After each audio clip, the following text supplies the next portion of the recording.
What is going on, guys? It is Noodle House here. I'm still getting used to the new name, which is pretty annoying.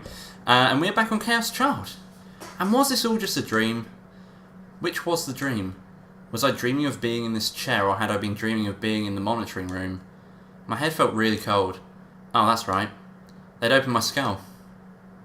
That's a pretty casual way of remembering it. You've got a nice brain, huh? Did I... It's all pink and wrinkly, and it looks delicious. And I need to turn down the TV, so that you're not getting a feedback on this. However, I cannot find the remote. Oh, there's the remote. I found it now. Should I be happy about that? Of course. Now then, time for dinner. Kunosato grinned with glee and took something metallic out of her pocket. A spoon? The human brain tastes best when used while still alive. That's not weird at all. I'm not weird. Huh, who knew? Okay, here I go. Oh my god. That's one sound I can do. She was eating it. Kunosato was eating my brain. Oh man, I can't stop. I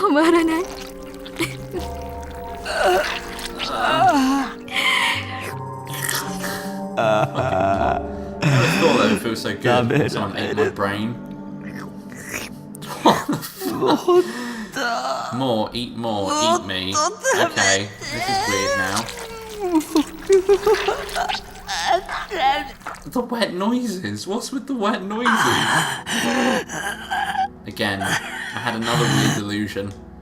I quickly shook my head and slapped my cheeks to snap me out of it. I like these. Sick. Sarah and Ito looked unhappy, and it's because the sumo stickers displayed on the monitors. I looked at the monitors once more, trying my best to avoid the sumo stickers. Is that the inside of this hospital? Some of the monitors were showing the inside of the hospital, but some were looking somewhere else. Street corners on Shibuya, signs under bridges, alleyways, overpasses, train station staircases, store walls. And then I realised, all of the monitors with sumo stickers are from security cameras outside the hospital. Some of them I knew. That was the spot where Kurizu had been attacked. Of course, there were sumo stickers there. I see. So they've been searching.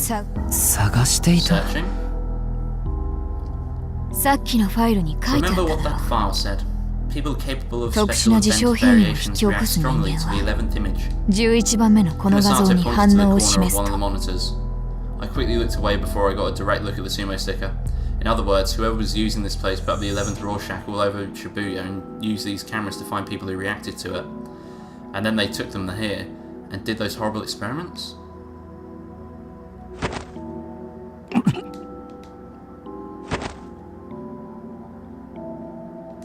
I remember what I'd seen happen to Senri Minamisawa, and felt like I was going to throw up again. And then Kunosato made a sharp noise. She put her hand on one of the monitors to brush away the dust, then stared at it. It showed something moving around a dark room. There was no sumo sticker there. It wasn't an image of Shibuya or of the hospital above, so it was probably showing one of the rooms down here. That girl. It was definitely the girl. On the screen, she was saying something to an old person lying in a bed and gently wrapping belts around their arms and legs. It's almost time for security to come by. That girl was my only clue as to where my smartphone was, which meant that we had to find the room and the monitor. Kunosato suddenly told me that she knew where it was. She'd been so uncooperative so far, I had no idea why she would suddenly decide to help. But when she saw the girl, she suddenly said that she'd go with us. Of course, I knew her well enough by now. She wasn't helping us, she'd simply taken an interest in that girl, at least that's how I saw it. As we moved down the dim hallway, the temperature dropped and the humidity went up. This is it. She stopped in front of a door with strange words on the plate. Confinement room 3. Kunosato opened the door a little, taking care to make as little noise as possible. I peeked inside. And there I saw A world that I'd only ever seen in the movies. There were rows of beds in the room. And there was what appeared to be prisoners lying on them. They had different ages and sexes. Some were old and some seemed young. And one of them I recognised. It was the old lady the girl had been walking with before. I'm reading numbers now, that's not weird at all. Some were screaming, some were counting numbers endlessly. One was a girl who was endlessly chewing her food. It seemed unreal. I remembered the woman with the baby carriage I'd passed before and felt cold sweat forming in my palms. This is... severe OCSD, overeating and chewing caused by damage to the hypothalamic area. Hemispatial neglect caused by damage to the cerebral hemisphere. All of them had their brains messed with. Then everyone here... they can't be easily disposed of, so they're kept here. For a moment, the tone of her voice changed. It felt like there was a pale flame burning somewhere deep within her voice. It was a pale flame of rage which seemed cold at first glance, but in fact was incredibly hot. Taku! Serica tugged at my sleeve and whispered. She pointed at a bed in the back with her other hand. I could see something moving past what looked like a curtain. I'm sorry, it's a little complicated. When you wake up, we can go for another walk, okay? Someone appeared from within the curtain. That's her, that's the girl. The girl in the file, Uki Yamazoe, didn't seem to notice us. She moved around from one patient to another, doing her best to take care of them. That's not creepy at all. I'm really glad the box actually covers up the faces. She's still sane. I could hear Kunosato whisper. How do I get my phone back from her? I don't know if she'll listen to me if I ask for it, and if she sets off an alarm. I'm getting her out of here. Once she's out, you can ask her whatever you want about your phone. Huh? It took me a moment to figure out what she was saying. But by the time that I did, she'd flung open the door to the room and leapt inside. Uki Yamazoe's eyes went wide at this sudden intruder. Kunosato grabbed her hand. I can't remember what voice it goes, I'm gonna keep it with a squeaky one. All the patients started to scream, afraid of this sudden commotion. Everyone, please calm down, it's alright. Yamazoe looked around the room and tried her best to calm the people down there, even as Kunosato held onto her arm. Just come with me. Security officers, hurry up. What's going on? I'm setting you free from this place. No, don't stop. The girl named Yuki Yamazoe went pale and tried to free herself from Kunosato's grip. She was completely in a panic. Kunosato must have decided that there was nothing to be gained by talking because she quickly moved around behind her and put her arm on the girl's carotid artery. Then she applied a very light pressure. Yuki Yamazoe moaned for just a moment and then she slumped backward into Kunosato's arms. She seemed to have passed out. Hey. Yeah? Time's up. After that, I don't care. Huh? If you don't end up like these guys, follow me. She put the unconscious girl on her back and then ran outside the room without bothering to wait for us. I was stunned at her speed, but there was no time for hesitating. No, Ito! I motioned to Serica and Ito and ran into the hallway.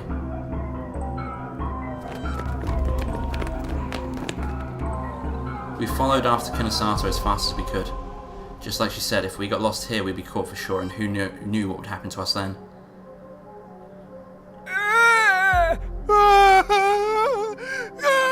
I don't know who was doing these experiments or why, but their victims were suffering horrible fates.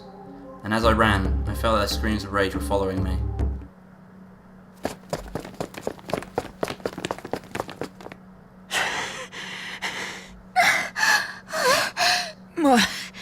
I can't go on anymore. I can't move. We followed Kunosato as fast as we could and then made it outside the hospital via a different route than before. Kunosato was sweating like a racehorse and her breathing was heavy, but she never let her guard down for a second. Instead, she seemed to be looking around intently. We were at the back of the hospital. This seemed like the exit where they were moving corpses from the morgue to the hearse. For that reason, there was a fence surrounding us that kept us hidden. Kunosato had evidently taken this fence into account in her escape from the start. What do we do now? I was too out of breath to speak, so Sarah spoke for me. The underground facility is probably an uproar now. They'll find us soon. If you don't want to die, move. Let's go. We are almost at the rear gate of the hospital. She started to run toward it. We followed her with the last of our strength. There was a guard station there, but inside there were only 2 men, asleep, heads pointed out at the ceiling. The sleeping drug I used doesn't last that long. If you don't hurry, they'll wake up. I frantically made my way through the guard station and finally got past the hospital's outer walls. We ran a little longer and I found a van parked in a secluded spot. What's going on, Mio? Looks like you've got a crowd with you. Oh, it's her. I can't remember what voice I gave her now. A broad-shouldered woman looked at us from the driver's seat. It was hard to tell how old she was. Her attitude and bearing made her look like an older person, but the mischievous grin on her face made her seem younger. So, did you find what you needed? I feel like that's the voice I gave her. Yes. Even after all the experiment failed. So? I see. They found no reliable ways for the dye swords to manifest, so the Gigolomaniac experiments were both deemed a failure. Well, that's just as we suspected. Gigolo what? And what's a dye sword? Didn't she say something about that in the monitoring room? I did find an important source of information, though.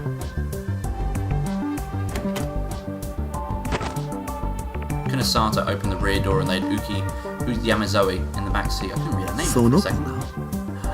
Her? I think she's survived the experiments. I want to take her with us. That's well, whatever. She can stay with us for a while. Thanks.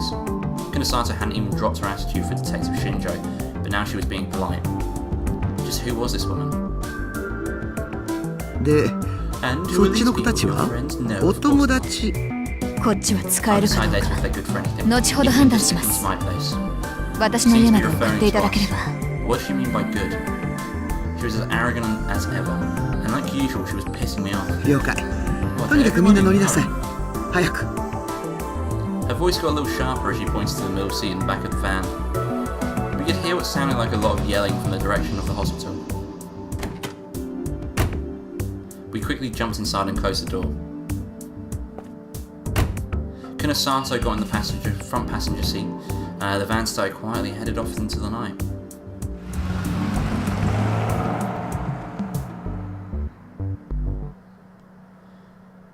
Is that man? This is it. Come in. Why are you staring? Get moving.